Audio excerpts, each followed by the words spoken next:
உனக்கு அட்மிஷன் போட்டது 300 கேட்டா நீ காலேஜ் போறதுக்கு 500 கேட்குற. சரி நான் கேட்கறதுக்கு நீ பதில சொல்லிட்டு 500 வாங்கிட்டு போ. நீ கேளுப்பா. தமிழ் மாதங்கள் எத்தனை? தமிழ்ல ஒரு 50 மாதமா தமிழ் மாதம் தான்ப்பா.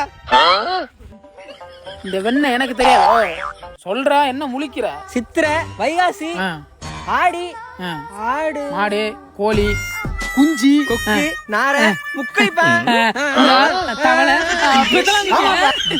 உன்னெல்லாம் படிக்க வச்சிருக்கு. இவன் புத்தி பூரா பொறிக்கிறீங்கிற புத்தி விளாண்டி இருக்கு. பிள்ளைய பக்கச்சுனா பொறிக்க பத்தி. ஆமா, உங்க புத்தி தானே அவனுக்கு இருக்கும். தட்டில் உள்ள மிச்சர் கீழே ஓட்டுனா நக்கியா தும்ப, பொறிக்க தானே தும்ப. மொக்கரே பாருங்க பேசுறாளாம் பேச்சு. ஏய் எவடா வாடா, கல்யாணத்துக்கு அப்புறம் நீ தான் பிறப்ப, நீ தான் கல்யாணத்தை அன்னைக்கு உங்க ஒத்தால கழுத்து நெரிச்சு கொண்டு போடா. முன்னாடி வாழ்க்கை கல்லுப்பட்ட கண்ணாடி போல என் பொண்டாட்டி வாழ்க்கை மேல பட்டாட.